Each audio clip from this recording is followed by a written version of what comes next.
or broke or miserable at a school that you wanted to go to. You know, you just have to be an adult with your money in school. And you have to realize that this is the money that you're having until the next semester. And one thing that I hate is being broke. So just to say how much you mean to me, what would you do if I told you you were beautiful?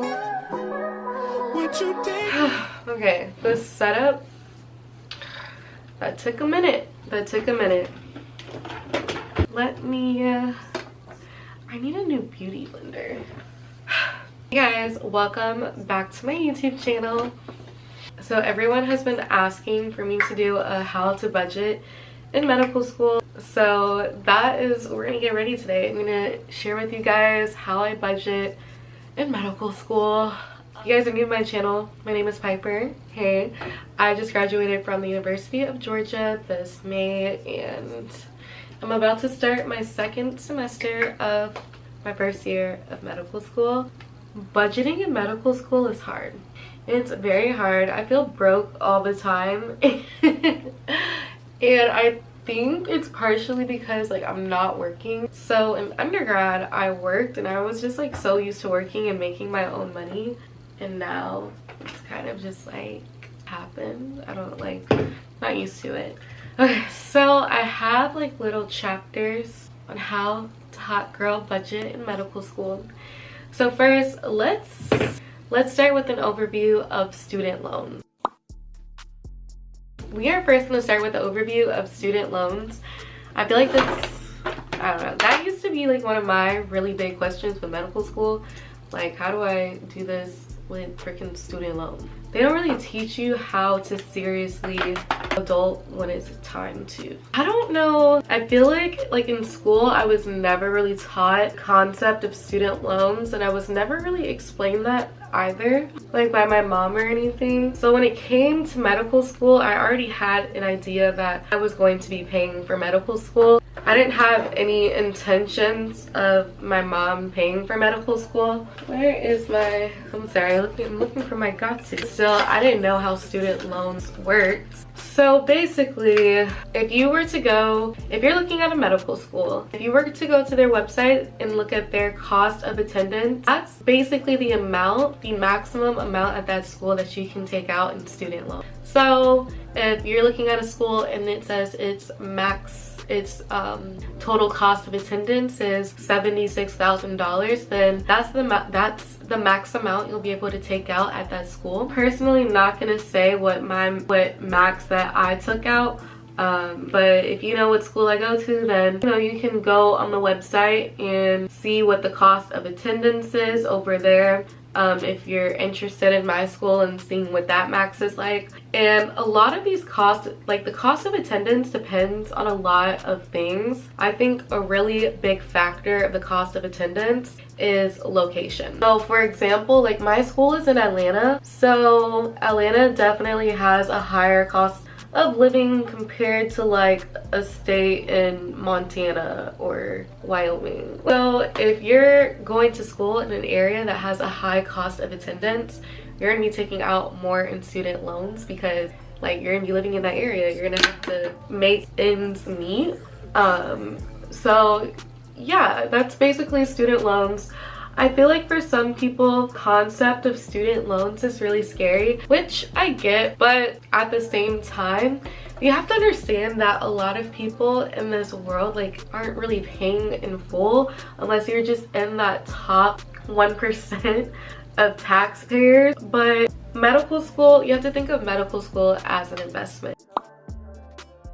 So it costs a lot to go to medical school, and the odds are probably that people on student loans who are going to medical school, except for those who are really privileged and you know their parents are able to help pay out of pocket or pay out of pocket in full. Most people are on student loans in medical school, and I remember one of the biggest advice that I got was to not choose a school based on the money, which I now completely agree, because at the end of the day, you're gonna be broke. Like you're going to be in debt. You're going to be broke either way. So like, yes, it's important, like you're gonna have to pay the money back, but that's such a far issue, and with insurance, like you're gonna be in debt either way. So would you rather be broke and miserable at a place and at a school that you didn't want to go to, or broke or miserable at a school that you wanted to go to? That's all I'm saying. But yeah, most people are paying student loans for school, and that's just what it is. Unfortunately, America has a problem in our education system. Is just like all types of messed up, but I digress. Okay, so now we're gonna talk about, so like basically, yeah, so all of that, like tuition information, cost of attendance, you can find that on a school's homepage for sure. It varies by school, and like tuition could be different whether it's a public or private medical school. So yeah, so basically after tuition is the amount that you would get back. So like let's say the school's cost of attendance is like $75,000 and tuition is $20K a semester. Did I say 75 or 70? And tuition is $35,000 a year. Oh, 70,000 minus 35,000, which is okay. 35,000. So that would be the amount of money that you would be getting back in like the form of a check or a direct deposit. For that year, you would be getting about $17.5 thousand. And it's like, that sounds like a lot, but then it's not a lot when you gotta pay rent, when you gotta pay groceries. But anyways, I feel like one thing that I noticed is that I talk a lot in my videos. Like, do you guys think so? I don't know. Okay, now we're gonna talk about my rent. So like I said, I live in Atlanta. I live in Midtown Atlanta specifically. I might have to get quiet in this part so I can concentrate on my eyebrows. And well, I chose where I live for a variety of factors. For me, I personally set a budget when I committed and when I was looking for an apartment.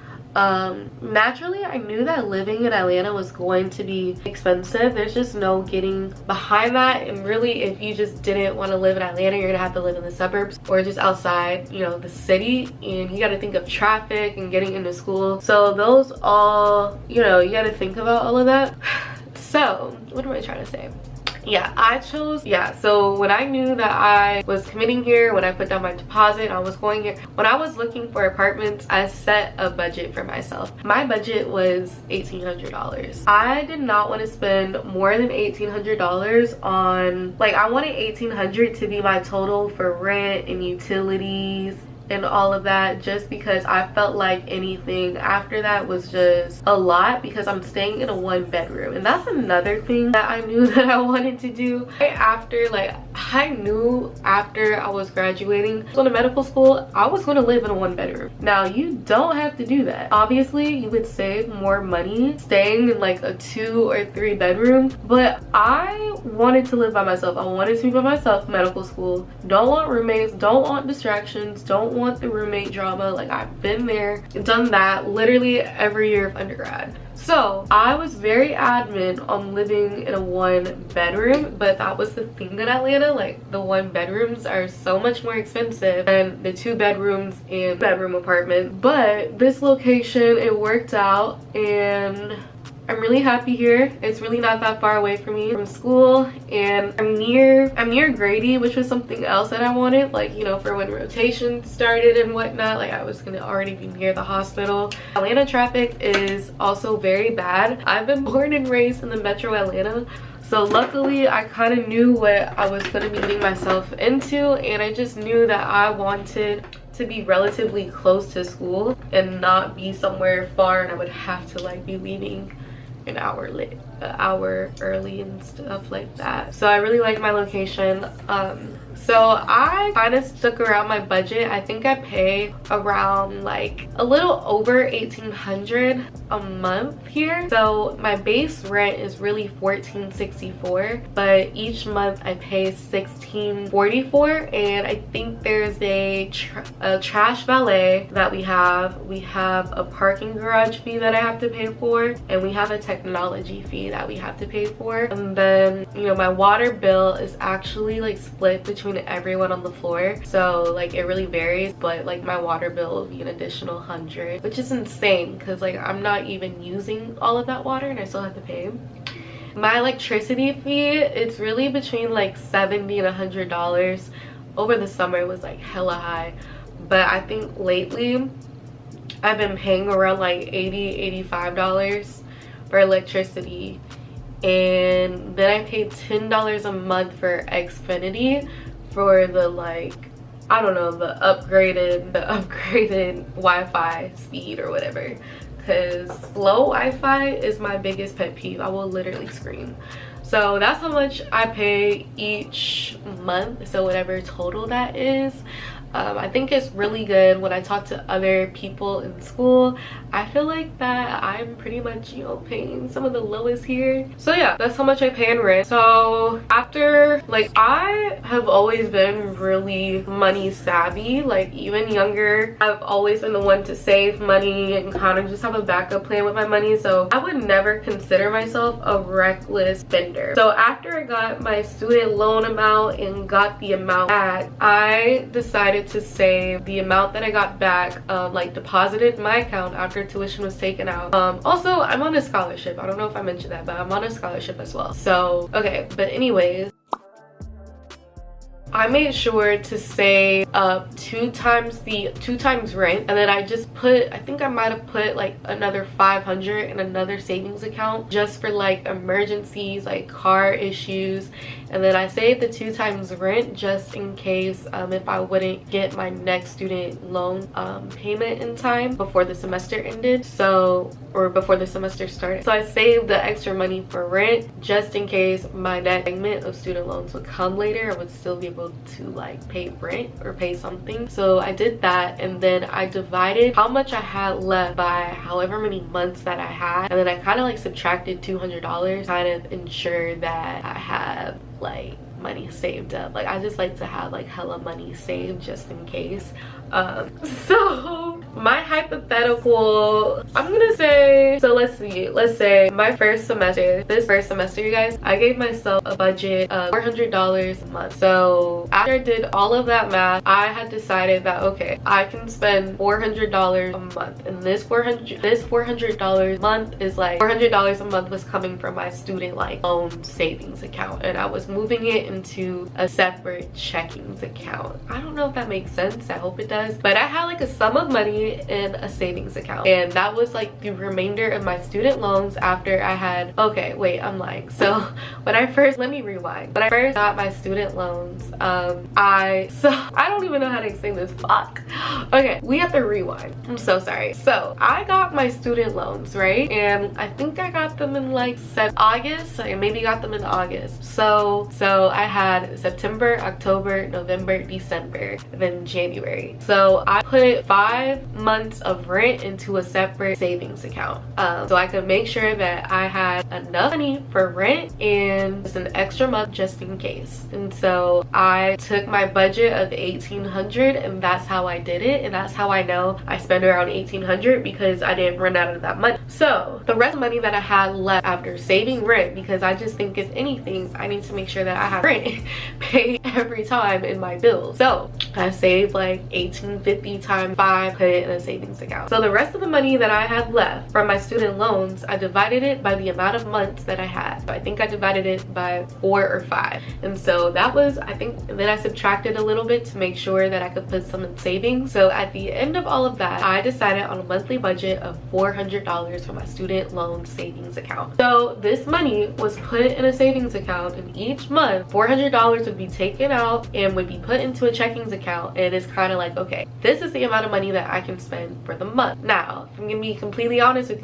you guys, I am in a fortunate position where my family, they are able to help me a little bit with my so we can say that I receive about like, let's say really like $350 a month from my family, $400 a month for my family. So that money goes into that checkings money where I had just moved my $400 monthly budget there. And so like that's how I know how much money I have spent. That money that I get from my family, it's in a separate account, so I know which account I'm spending what money. And why is my camera gonna die during this imperative conversation? I'm gonna try to get through through it. So yeah, so I guess at the end of the day, I have about $750, $800 a month to spend while in school. And honestly, you guys, I like, that's how that money is broken up. I will say though, you guys, for me, I definitely have like necessary things that I spend each month, like no ifs, ands, or buts. And so that is getting my nails done. I get my nails done once a month, and I get my toes done. I get a pedicure every other month, in between like $75, $100, $510 each month, just depending what service I get done. That's like absolutely mandatory for me. It's just a form of self-care. However, that money comes from my allowance. Another thing that's like really imperative for me is a wax. I have to get wax. It's once again just a self-care thing for me. And so my waxes, like if I get a Brazilian, it's really just about $45 a month, but if I get a full body, about $75, $80. I rarely get a full body though, so we'll say like my wax is like $45 a month, but definitely something that just has to be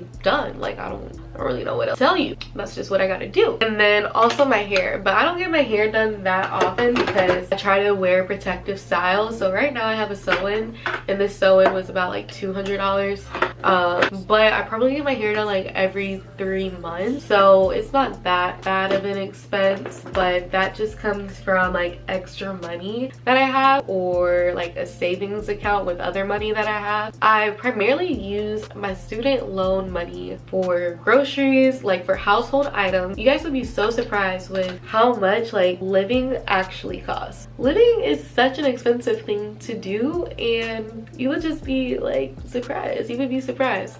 I be racking up stuff on Amazon, and I feel like there's always something that I need. Sometimes there's like school expenses, and you would just be surprised. Paper towels, from food is like one of my biggest expenses. With groceries, I probably spend about $200 a month on groceries. Definitely at least $200 a month on groceries. I go to Sam's Club once a month, and that's where like the bulk of my money is spent on my groceries. But groceries are really expensive, so that comes from my student like loan account and not like my allowance or anything, because that really is a student expense, groceries. But yeah, like sometimes I had to get things done for school, like shots and doctor's appointments. Those cost money. Like if I'm sick and I have to get medicine, why is medicine so expensive? That costs money. Have to pay my copay, that costs money. And gas, you guys, gas in Atlanta, y'all, I spend at least $70 minimum a month for gas. And I just drive a little Hyundai Elantra. I don't drive anything special. Like living is expensive. So I will say like the majority of the time I've spent my money each month. However, there's a good amount of times where like I've spent money each month, but I've only hit zero a couple of times. Like maybe Halloween I hit zero.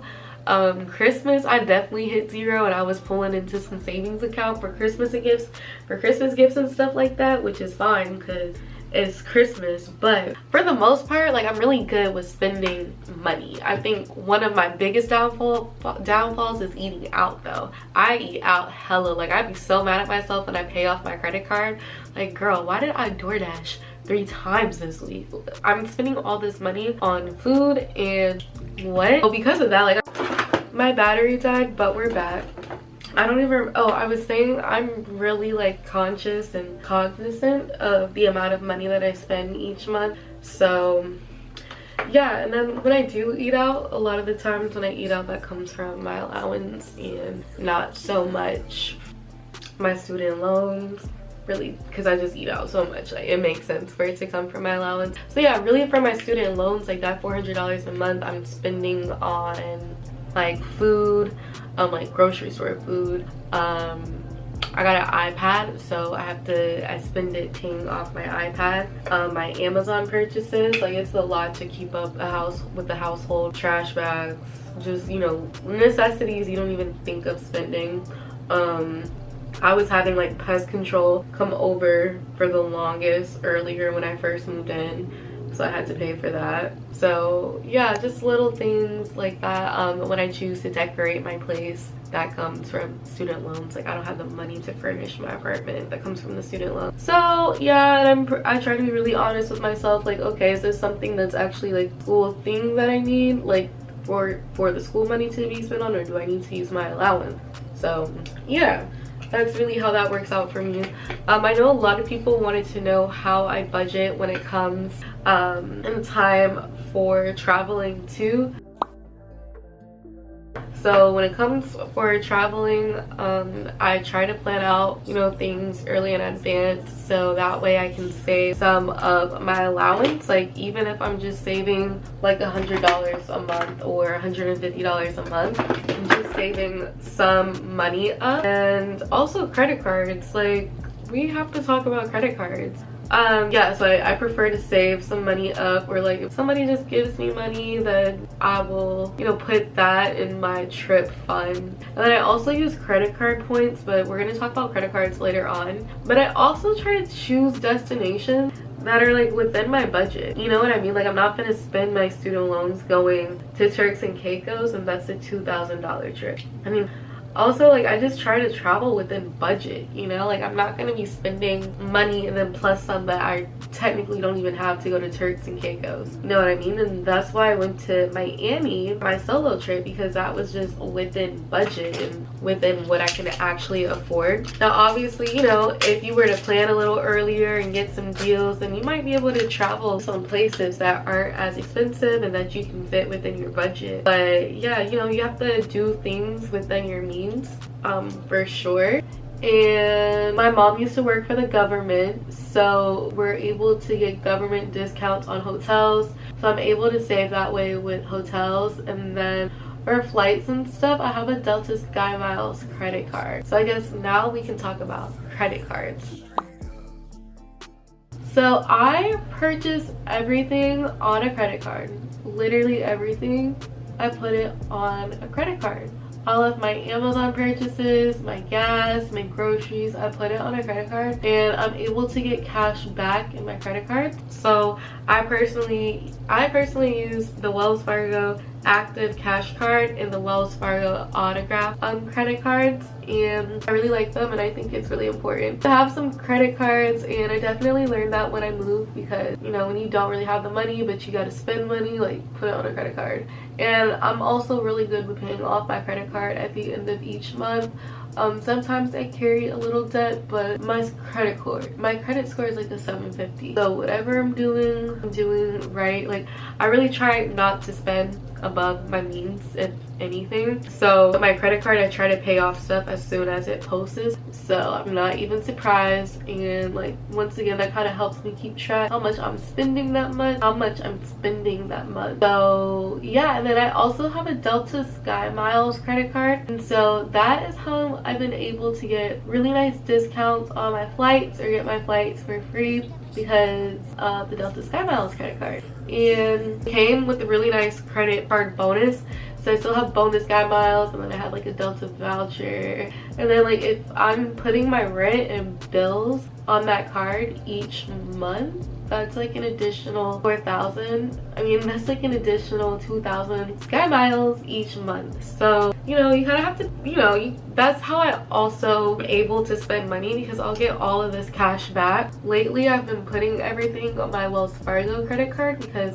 I get 2% cash back on everything, and that just really racks up. Like I think 2% of my rent is like $30 or something, and then you just put every other expense that you have for the month on there. And all of these different credit cards have different stipulations for points. So I think with my Autograph Visa credit card, like I get 3 times points on gas. And you know, I was just talking about how often I have to fill up my car and how expensive it is. So 70 times 3, 210 like points, and all of that just adds up. And so also when I go on trips, like I'm putting all of that on a credit card too. So I'm kind of helping pay back on my trip by using credit cards, like when I'm putting my hotels and like all my Ubers, especially because some cards, they have like, you know, discounts on Ubers and stuff like that. So that's really how, you know, I'm able to do it. Like I said, like I'm not going on a trip every month or something. Like I was saving up for my Miami since I had gone to DC. So yeah, I mean, you know, you just have to be an adult with your money in school, and you have to realize that this is the money that you're having until the next semester. And one thing that I hate is being broke. So I try to do everything in my power not to be broke and like live within my means, but making sure I'm like getting those necessities taken care of. So like my nails and my wax and stuff like that, because like I said, like that's just basically self-care for me that I have to do to stay sane. But yeah, like I would say that it's hard, but I know for me it could definitely be harder. I just spend a lot of money, and I'm kind of just used to spending a lot of money because I always had a job. So I was always like, okay, like I can kind of spend whatever. And now I just really have to like think about what I want to purchase. Like, do I really need this month, or can I get this next month? Do I really need this now, or can I wait a little bit? 9 times out of 10 I can wait a little bit, just because, like, you know, you just never know what you're gonna have to pay for. Like I had to pay for more scrubs, sometimes you have to pay for clothes for school, and sometimes there's just hella extra expenses that you never even thought were gonna pop up. Like with my car, I had to pay almost $300 the other month for a battery, and like that came from a savings account. But sometimes there are expenses as well that you just don't think about, and that's why it's important to spend within your budget and not overspend, because you don't want to be in a situation where you don't have any money, you can't pay off your credit card, so now you're just racking up interest fees and lowering your credit score. You just have to be smart with your money, and I think luckily I had always had that mindset growing up. I always had like a savings account. I was always saving money, so this isn't entirely a new concept for me. It's just like I'm working on a little bit less money. Like I can't always just go on Fashion Nova like I wanted to. I can't just get new shoes or new makeup because that's just not in my expenses, and you just gotta make what works Like candles, I used to get candles all the time when I had a job, but I can't like afford to be spending $50-$60 on candles a month, because that's just like not within my budget. I have to wait until there's like a really good sale or something. So that's really like how I budget. Like I said, everyone's situation is definitely different from one another's, but that's how I budget in medical school. Okay guys, and that is how I budget while in medical school. I hope you guys enjoyed this video, and if you did, don't forget to give this video a thumbs up and to subscribe. As always, thank you for watching.